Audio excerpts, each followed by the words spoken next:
Hey everyone, it's Daniel, and this is day 12 of my 30-day video challenge. And I just want to say I'm actually really enjoying doing this challenge.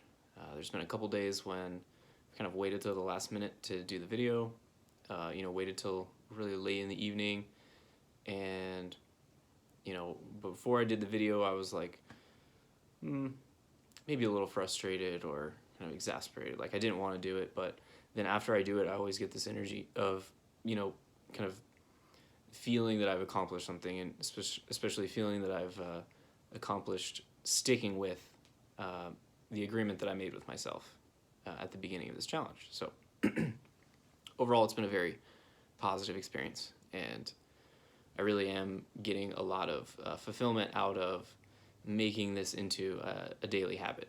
And like I said, practicing vulnerability, practicing telling my story, and practicing putting myself out there a little bit. So,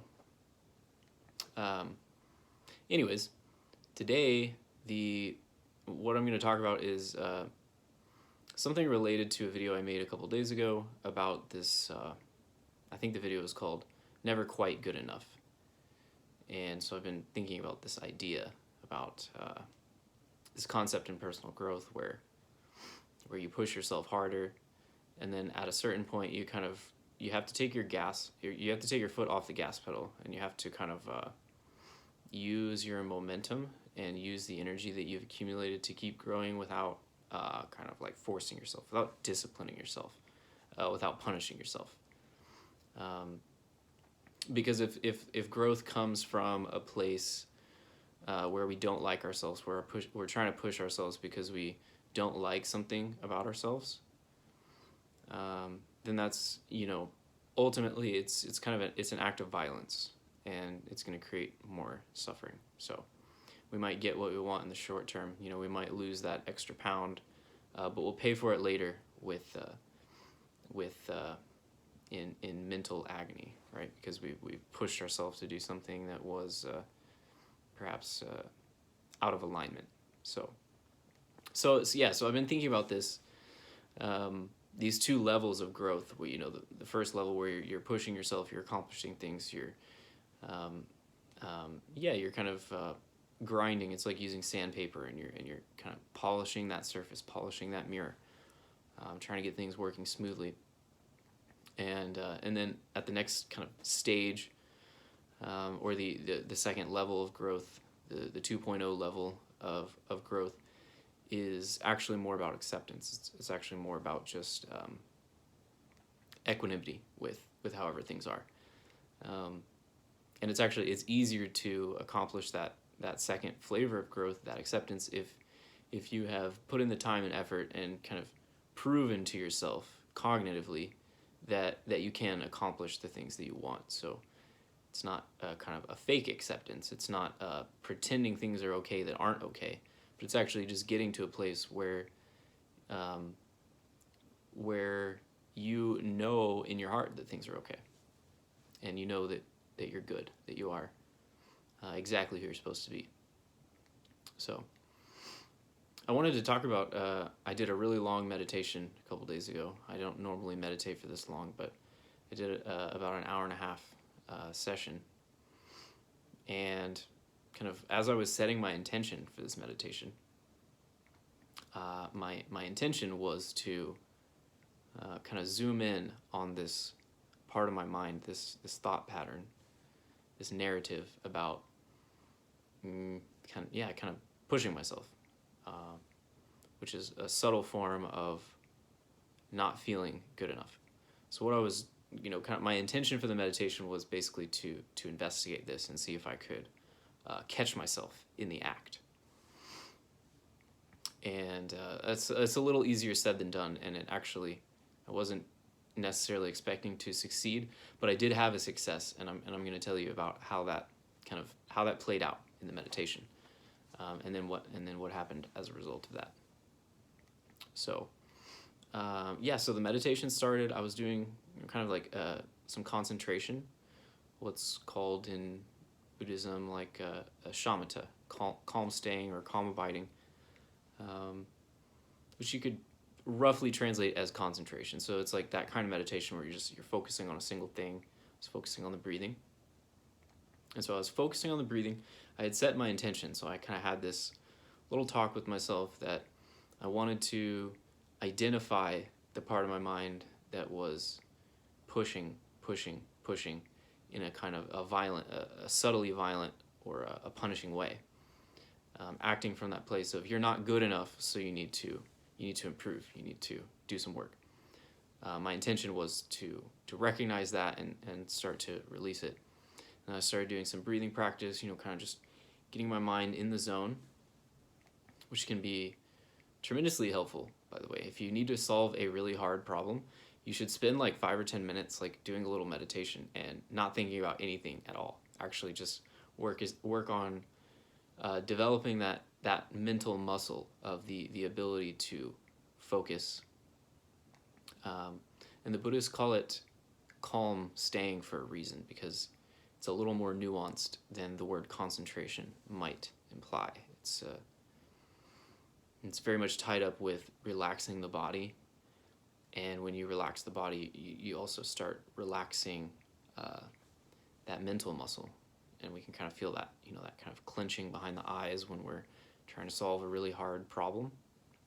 So we start to just massage that loose and start to release those tensions. And yeah, there's this weird interpenetration between the body relaxing and the mind releasing that really frenetic, searching, frantic energy. And once you do that for 5 or 10 minutes, the body and the mind start to relax, and actually the distractions become less of a problem, because once you're relaxed, once you're centered, once you're calm, once you know what your intention is, the mind just kind of naturally falls into this, it gets locked into like a holding pattern or something, where it's being put to its optimal use, so it doesn't need to seek some kind of thought or external pleasure. It's actually quite a fascinating phenomenon, just concentration in itself. And I think most people actually have no idea what the real limits of concentration are, and how pleasurable it can be once you kind of get locked into it.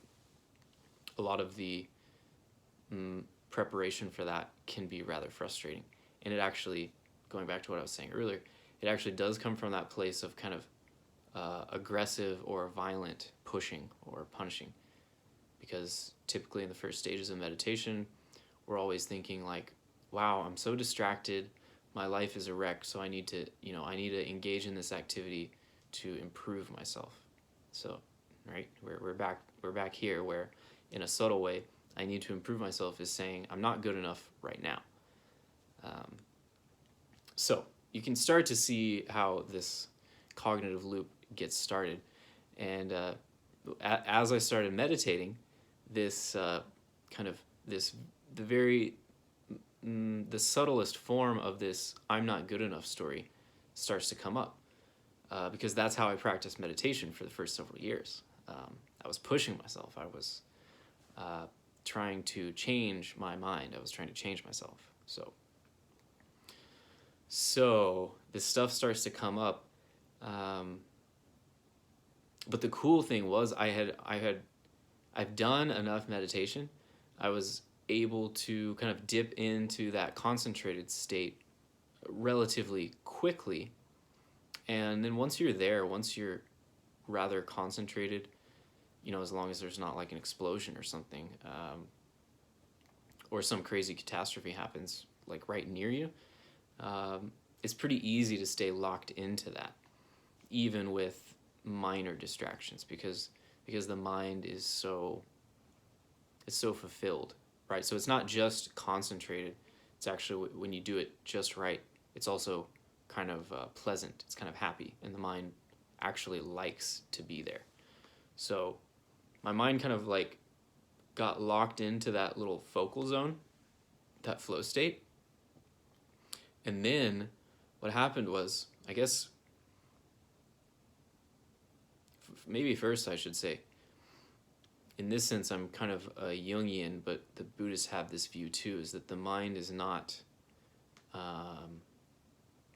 a unitary, a singular entity. It's not a thing. It's not a unified thing. And I guess what I mean by that is I was sitting here concentrating. I was focusing on the breathing. I was locking myself into that focal zone. And then once I got there, the mind kind of releases some of its energy. You dip into a little more relaxation. You can start to pay a little more attention without losing your balance in that focal state. What happened to me was, as soon as I got locked into that focal state, the pushing, the violent pushing myself forward because I'm not good enough, started to come up. And so like as soon as I got stable and pretty happy, this other part of my mind came up and said, like, push harder, do more. And I actually reacted to it the first couple times. I was like, yes, okay, I've stabilized this concentration. I'm really focused. I'm really happy. Now let's take it even further. That's where I made the mistake, right? This first growth 1.0, the first phase of development where you are pushing yourself, can be useful. Of course, that's why people do it, right? But then at a certain point, having that conversation with yourself actually becomes counterproductive. And that's exactly what happened in this very moment, was that voice that was telling me to, hurry up, do more, meditate harder, focus on something deeper. It was like I was already there and the voice wanted to keep pushing me. So it was because I was there and I was already concentrated. I was like already paying attention to what was going on in my head, and I was relatively happy and relaxed.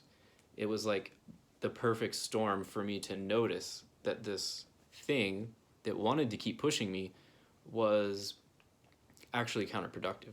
Because when you do get to that kind of stable level of concentration and meditation, you're actually using a part of your brain that is operating faster than kind of like linear linguistic processing.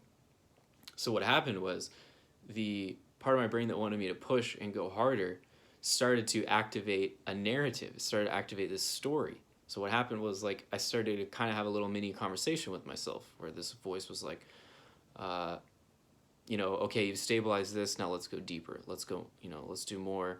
Let's tighten up that concentration even more. But it was like as soon as I started to have the conversation, this other part of my mind that I guess we're going to call awareness, this is attention, this is awareness. The awareness started to notice that the attention, or that the ego, was kind of overstepping its bounds, and started to release it.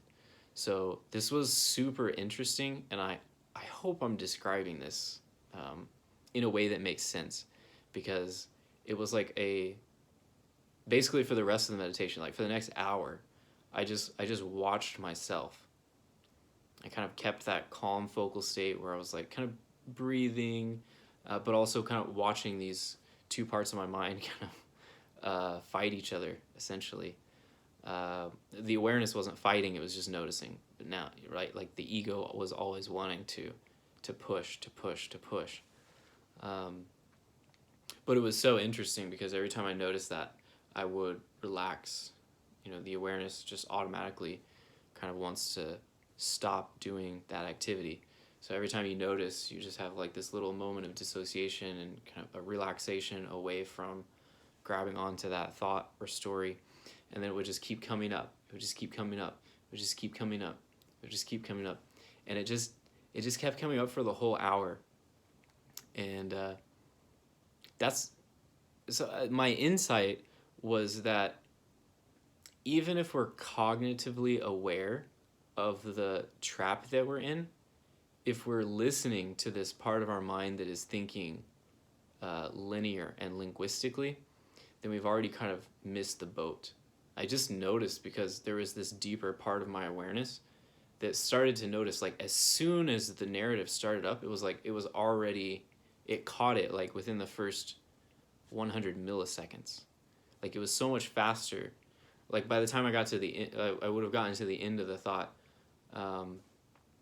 it would have been too late because I would have already engaged with this voice in my head that, you know, and then I would have to react against this voice in my head that was saying, push harder, push harder, push harder, which, like we said, subtly is saying, you're not good enough, you're not good enough, you're not good enough. But the awareness was aware of the beginning, the middle, and the end somehow, and it was also somehow dissociated from this other part that was pushing. The part that was aware was not trying to push, wasn't trying to do anything. All it does is become aware of things. All it does is notice. Anyways, I think I'm rambling a little bit, but this was a really interesting insight for me.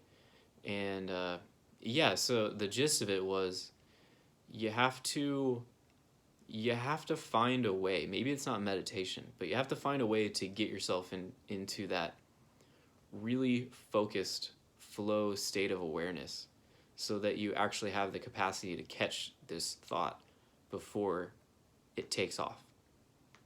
Right? Thinking takes time.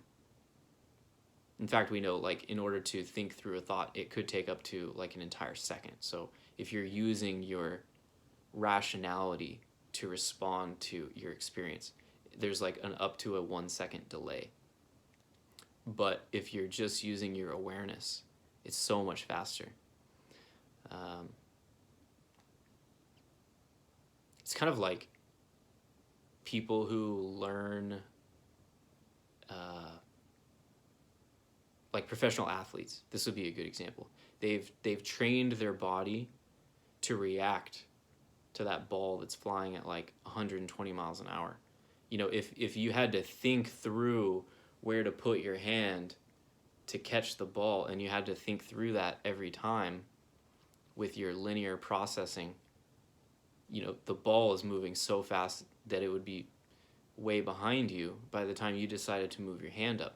What professional athletes do is they train their awareness and they link up their body with that awareness to react immediately, right? They reach out and grab the ball before they've even thought about what they're doing because of that training. So that's what we're trying to do in meditation too, is access that part of the brain that can notice the distractions, notice the reactivity, notice the stories, you know, virtually instantly. It's the fastest part of our brain, and link that up with the trained reaction to release and relax. And I think I started to get a taste of that yesterday because I've practiced this releasing and relaxing a lot. And I think maybe it was because this session I had just gained enough skill so that it started to happen automatically. And when it starts to happen automatically, that's when the terrorizing nature of the story becomes so much more obvious, because it comes up, you start to believe it, and then you relax, and you go, oh, and then it comes up again, and you almost start to believe it. You're like, oh, maybe I should push myself, and then you release it, right? And we're just getting faster and faster and faster and faster with that. So,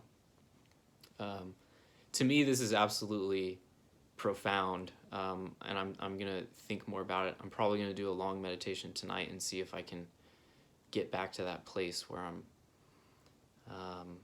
kind of watching this aspect of myself. I felt like a lot of ground was covered. I felt like in this hour where I was like watching the thing do its thing automatically, I feel like in that hour, by practicing releasing from it, I made so much progress.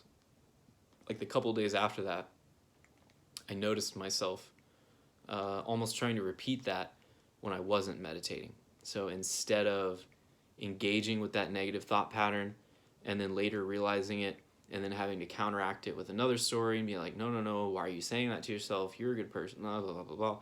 I just started to catch myself as soon as it came up. I was like, just release it, just relax it, right? If we can release the story, if we can really let it go and see through it as a construction, then we don't have to engage with it cognitively. We don't have to come up with like a new story to counteract it. That's valuable. That is one thing you should do. But there's this even deeper level. There's this even more subtle level where we're actually just working on it's almost like the mechanical part of the ego that actually does want to grab on, and we're just working with releasing that, opening that up. Really powerful stuff. So if you guys haven't practiced meditation or mindfulness, I highly suggest it. It's a great supplement for, personal development, personal growth work. I know tons of therapy programs now integrate mindfulness. So, and this is why, right? Because if you start to train these parts of your mind, you can accelerate your growth. Basically, you can notice things about yourself that would have taken you hours or weeks or months, and you can kind of compress that down into a short meditation. And that doesn't mean that as soon as you're done meditating that you're fixed or that there's no more work to be done, but it can certainly it can give you the advantage of becoming aware of the thing sooner. So that's really the advantage of meditation. And then, of course, the equanimity, that practice of releasing, can be powerful for growth, but also it just feels good, right? It just feels good to start letting go of those stories, those narratives in our head that are kind of driving us all crazy, so keeping us up at night, all that. So I will stop the video here. It's like a good stopping point, and I hope that you guys have a good night. I'll see you tomorrow for day 13, and whatever you do, stay woke.